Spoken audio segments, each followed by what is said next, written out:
Como é do conhecimento de todos, nós já estamos tendo o início do processo de julgamento do habeas corpus requerido pelo presidente Lula ao Supremo Tribunal Federal. E esse habeas corpus, como já foi dito aqui reiteradamente, é pelo estrito cumprimento da Constituição Federal. Constituição que diz claramente que ninguém será considerado culpado nem cumprirá pena antes que o seu processo tenha transitado em julgado. E isso a Constituição consagrou, não foi por nada, foi principalmente para garantir a presunção da inocência, o direito de ninguém ser condenado quando ainda pode ser absolvido. E bastaria que um único brasileiro ou brasileira começasse a cumprir pena e depois fosse inocentado por uma instância superior para que houvesse um prejuízo irreparável. E é isso que está acontecendo nesse momento. Nós temos convicção e certeza que no Superior Tribunal de Justiça e no Supremo a injusta condenação do presidente Lula será desfeita. Por isso que nós queremos, e lá está nas mãos do Supremo, a decisão sobre o cumprimento literal da Constituição brasileira. Lamentavelmente, isso que é uma coisa corriqueira da justiça no Brasil, o debate sobre a concessão de um habeas corpus foi transformado pela direita do nosso país em um grave fato político. A inabilidade de condução por parte de dirigentes do Supremo Tribunal Federal levou a que algo que deveria ser a discussão de uma tese tivesse se transformado num fato político centrado numa única pessoa.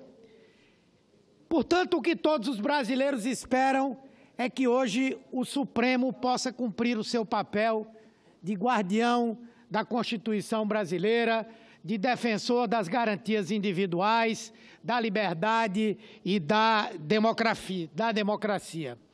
Por essa razão que eu, assim como muitos brasileiros, estranhamos a manifestação do comandante do Exército, general Vilas Boas Correia, no dia de ontem, antecedendo a essa sessão do Supremo Tribunal Federal. Estranheza porque o general sempre se caracterizou por uma posição de equilíbrio, de moderação, de exigência do cumprimento da Constituição, por posições, eu diria até, de conteúdo nitidamente nacionalista. E jamais extrapolou a sua posição de como comandante e seguindo aquilo que a Constituição prevê, se omitir de manifestar-se politicamente. Então, isso gera a nossa estranheza. E o mais grave é que essa manifestação, qualquer que tenha sido o seu objetivo, ela terminou servindo para a exploração por parte de segmentos, de setores que apostam no caos no nosso país, que não querem o cumprimento da Constituição, do calendário eleitoral e das liberdades para o nosso povo. Portanto, esse fato, essa manifestação, teria que necessariamente ser lida como uma pressão sobre o Supremo Tribunal Federal. Algo que é inaceitável. Afinal de contas, a Constituição brasileira garantiu para o Poder Judiciário a inamovibilidade, a impossibilidade de serem substituídos, a vitaliciedade, para que exatamente o Poder Judiciário possa agir com absoluta e total independência e autonomia. Daí porque manifestações políticas, principalmente emanadas de alguém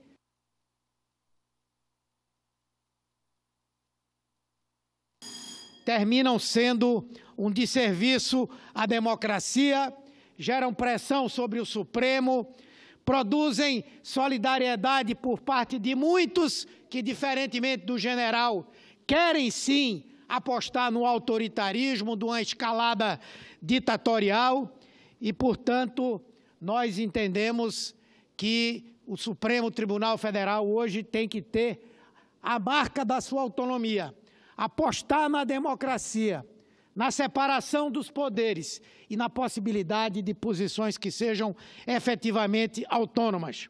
Nesse contexto todo, é de se lamentar, embora esperado também, que o senhor presidente da República, um fraco, exercendo a posição de comandante maior das Forças Armadas, tenha se restringido ao silêncio e assim permanecido sem cumprir sequer de defender a liberdade e a democracia que ele jurou cumprir. Muito obrigado, senhor presidente.